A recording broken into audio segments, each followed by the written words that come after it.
Hello po mga Kapi-TV, welcome na naman po sa aking channel at ang bagong video na ating tatalakayin ngayon ay tungkol sa napakaganda at mala good vibes na vision ng isang propeta mula sa India.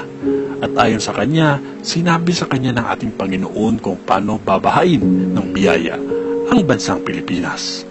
At kung paano niya pinagpala at biniyayaan ang bansang Israel, magiging pangalawa tayo sa bansang iyon.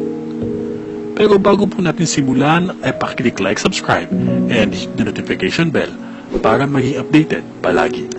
At nais ko lamang magpasalamat sa inyo sa paglaan mo ng ilang minuto ng inyong oras sa panonood ng video na to.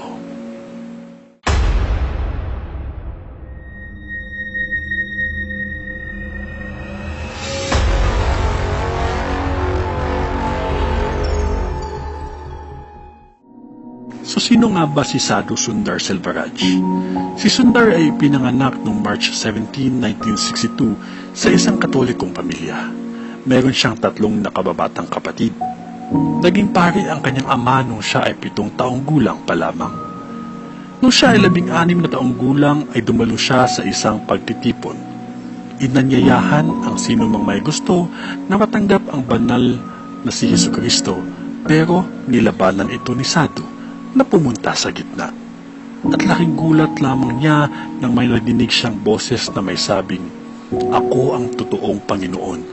Pumunta ka doon at sundan siya." Madami-dami na din ang propesiyang binitawan ni Sadhu at ang isa na dito ay ang pagkahula niya sa pagiging Yolanda na kumitil ng maraming buhay. At yung isang nagtrending na prediksyon na nabalita sa isang pahayagan na isang sakit na kakalat mula sa Pangasinan. At yung pinakabago niyang prediksyon tungkol sa isang sakit na mas malala pa sa kasulukuyang pandemya natin ngayon. Ayon sa kanya, ang sakit na ito ay mula sa isang insekto na magbibigay ng napakatinding sakit sa isang biktima at magbubutlig-butlig ang katawan nito. At madami sa mga eksperto natin ang hindi makakagawa ng bakuna laban sa sakit na ito. Panoorin natin ang kanyang sinabi. Another great win, worse than coronavirus pandemic, is going to sweep this whole world. The world is shaken with fear and trembling because of coronavirus. Another worse than coronavirus is going to come. When that comes, it will make this coronavirus look like child's play. It will sting people like a hornet stinger. When a hornet stings a person feels hot with fire-like sensation and swelling like boils appear on their bodies. Pero hindi yan ang ating paksa sa ngayon. Ang ating pong itatalakay ay ang prediksyon niya sa Pilipinas na kaaya-aya sa ating pandinig.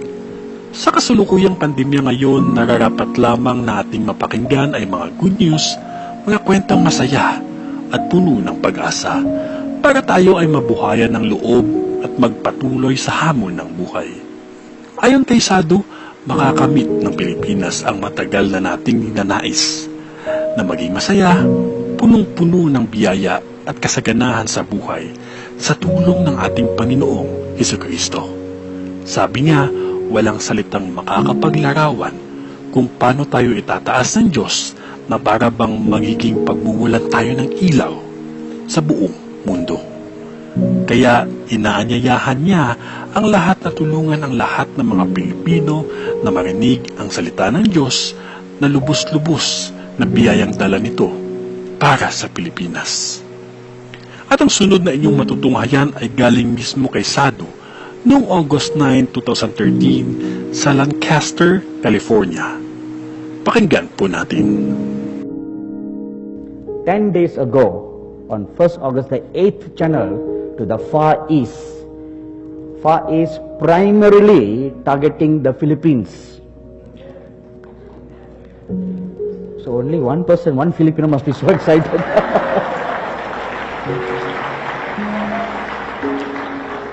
Philippines is a nation that is going to experience a great exponential revival in the not too distant future. That is the destiny God has revealed about the Philippines. You know, if you hear about the awesome word that has been spoken over the Philippines, you would wonder, next to how God blessed Israel, Philippines will be the second nation to Israel, how God is going to greatly bless, prosper, and lift her so high up that she will be like a beacon of a lighthouse for the world.